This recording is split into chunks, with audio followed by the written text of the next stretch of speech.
হরে কৃষ্ণ, রাধে রাধে।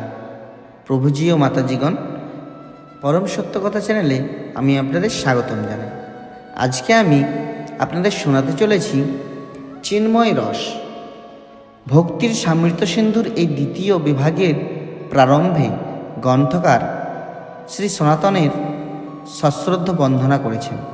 এই সনাতন তার আরাধ্যদেব শ্রীকৃষ্ণ অথবা তার অগ্রজ ও গুরু শ্রীল সনাতন গোস্বামী, এই দুজনকেই বোঝায়।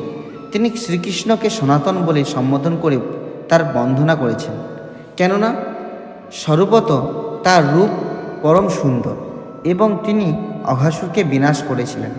এই পদের দ্বারা তিনি শ্রীল সনাতন গোস্বামীরও স্মরণ করেছেন, যার প্রতি তিনি ছিলেন অত্যন্ত শ্রদ্ধাবান।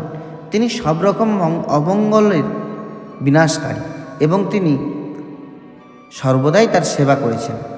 ভক্তির সমৃদ্ধ সিন্ধুর এই দক্ষিণ বিভাগে শ্রীল রূপ গোস্বামী ভগবত ভক্তির দিব্য রসের সাধারণ লক্ষণগুলি নিরূপণ করেছেন। ভক্তির সমৃদ্ধ সিন্ধু গ্রন্থের এই বিভাগের 5টি বিষয় হচ্ছে: 1. বিভাব, 2. অনুভাব, 3. সাত্ত্বিক ভাব, 4. ব্যভিচারী ভাব এবং 5. স্থায়ী ভাব। ভগবানের সঙ্গে প্রেমের আদান প্রদানের যে দিব্য অনুভূতির আস্বাদন হয় তাকে বলা হয় রস। বিবিধ প্রকাশ রসের মিলন ভক্তিরসের চরম উৎকৃষ্ট অপ্রাকৃত চিদানুভূতি আস্বাদন করতে সাহায্য করে।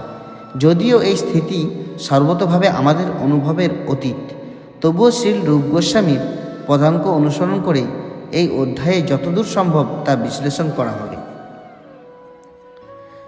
নিজের কার্যকলাপে কোনো রকম রসের অনুভব না করে কেউ এই কার্যকলাপগুলি করে যেতে পারে না।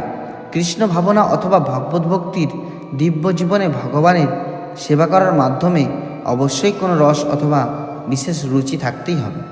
সাধারণত ভগবানের মহিমা শ্রবণ কীর্তন, মন্দিরে ভগবানের আরাধনা এবং ভগবানের সেবায় যুক্ত হওয়ার ফলে এই রস আস্বাদন করা যায়। সুতরাং কেউ যখন দিব্য আনন্দ অনুভব করেন তাকে বলা হয় রস আস্বাদন। আরও স্পষ্টভাবে দেখা যায়, ভগবত ভক্তি অনুশীলন করার ফলে যে আনন্দ অনুভূত হয় তাকে ভগবত ভক্তির রস বলা হয়। সব রকম মানুষের পক্ষেই ভগবত ভক্তি অনুষ্ঠান করার মাধ্যমে এই দিব্যরস আস্বাদন করা সম্ভব নয়, কারণ এই মধুর প্রেমময় বৃত্তির উদ্ভাবনা পূর্বজন্মের সংস্কার থেকে অথবা শুদ্ধ ভক্তদের সঙ্গের প্রভাবেই হয়। পূর্বের বর্ণনা অনুসারে শুদ্ধ ভক্তের সঙ্গের প্রভাবেই কেবল ভগবত ভক্তির প্রতি শ্রদ্ধার উদয় হয়। শুদ্ধ ভক্তের সঙ্গ প্রভাবে এই শ্রদ্ধার ফলে অথবা পূর্বজন্মে ভগবত ভক্তি আস্বাদন করার ফলে এই ভক্তিরস আস্বাদন করা যায়। অর্থাৎ ভক্তিরসের এই পরমানন্দ উপলব্ধি সাধারণ মানুষের হতে পারে না। সেই পরম সৌভাগ্যবানের পক্ষেই এই রস আস্বাদন করা সম্ভব, যিনি ভগবত ভক্তের সঙ্গ করছেন অথবা পূর্বজন্মে ভক্তিযোগের অনুশীলন করে এসেছেন। ধীরে ধীরে ভগবত ভক্তি লাভ করার পন্থা শ্রীমদ্ ভগবতের প্রথম স্কন্ধে বর্ণনা করা হয়েছে। ভগবত ভক্তির সূচনা হয় সেই সমস্ত ভক্তদের সঙ্গে কৃষ্ণ কথা শ্রবণ করার মাধ্যমে, যাদের হৃদয় সৎসঙ্গের প্রভাবে নির্মল হয়েছে। ভগবানের অপ্রাকৃত লীলাবিলাসের কথা শ্রবণ করার ফলে নিরন্তর দিব্য আনন্দ অনুভব করা যায়। ভগবদ গীতাতেও বর্ণনা করা হয়েছে যে যথার্থভাবে পরমার্থিক স্তরে অধিষ্ঠিত হওয়ার প্রথম লক্ষণ হচ্ছে প্রসন্নতা।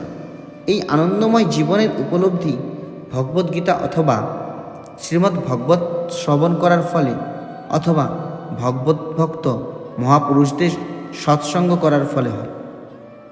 বিশেষ করে যারা শ্রী গোবিন্দের চরণ কমলের প্রেমময়ী সেবাপরায়ণ হয়ে তার কৃপা প্রাপ্ত হওয়ার জন্য কৃত সংকল্প করে হয়েছেন, এই ভাবের দ্বারা উৎসাহিত হয়ে যিনি সর্বদাই ভগবানের প্রসন্নতা বিধান করার জন্য বৈধিভক্তি পরায়ণ, তার মধ্যে আলম্বন ও উদ্দীপন নামক 2 প্রকার বিভাগের উদয় হয়। এই ভাবে তিনি পরমানন্দে মগ্ন হয়। কৃষ্ণের প্রতি এই প্রেমের কতকগুলি কারণ রয়েছে, যেমন কৃষ্ণ স্বয়ং কৃষ্ণ ভক্ত, কৃষ্ণের মুরলী নাদ ইত্যাদি। তার প্রভাব কখনো প্রেমময় এবং কখনো চমকপ্রদ। দিব্য আনন্দ অনুভূতির ফলে শরীরে 8টি চিন্ময় লক্ষণ দেখা যায় এবং তা পূর্বোক্ত 5 প্রকার ভাবের মিশ্রণের প্রভাবেই সম্ভব হয়। এই 5 প্রকার ভাবের মিশ্রণ বিনা রসাস্বাদন হতে পারে না। রস আস্বাদনের যে কারণ বা দিব্য ভিত্তি তাকে বিভাব বলা হয়। বিভাবের 2টি ভাগ, অবলম্বন ও উদ্দীপন। অগ্নিপুরাণে বিভাবের বর্ণনা করা হয়েছে এবং সেখানে বলা হয়েছে, যার থেকে রতি আদি উৎপন্ন হয় তাকে বলা হয় বিভাব। সেই বিভাব 2 প্রকার, যথা আলম্বন ও উদ্দীপন, অর্থাৎ 2 প্রকার প্রেমানুভূতি রয়েছে। চিন্ময় প্রেমের মৌলিক বিষয় হচ্ছেন শ্রীকৃষ্ণ ও তার ভক্ত। শ্রীকৃষ্ণ হচ্ছেন অপ্রাকৃত প্রেমের বিষয় এবং তার শুদ্ধ ভক্ত হচ্ছেন সেই প্রেমের আধার। কোনো বস্তু দেখে কৃষ্ণ স্মৃতির উদয় হওয়াকে বিভাব উদ্দীপন বলা হয়। ভগবান শ্রীকৃষ্ণ, যিনি অচিন্ত্য শক্তি, গুণ, জ্ঞান ও আনন্দের অধিকারী, তিনি হচ্ছেন দিব্য প্রেমের মূল কারণ। তার বিভিন্ন অবতার ও প্রকাশের মাধ্যমেও তিনি ভক্তিরসে উদ্দীপনার কারণ হন। শ্রীমদ্ ভগবতী ব্রহ্মা বিমোহন লীলায় এই ভক্তিরসের উদ্দীপনার সুন্দর দৃষ্টান্ত পাওয়া যায়।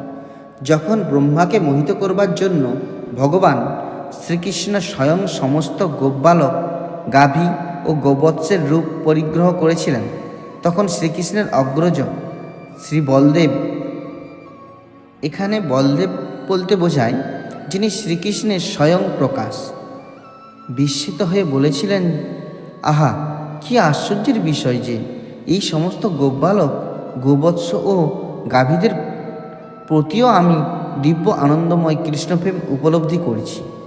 এইভাবে চিন্তা করে তিনি বিস্ময়াভিভূত হয়েছিলেন। শ্রীকৃষ্ণ নিজেই যে ভগবৎ প্রেমের আলম্বন ও উদ্দীপন হয়ে যেতে পারেন, এটি তার একটি দৃষ্টান্ত।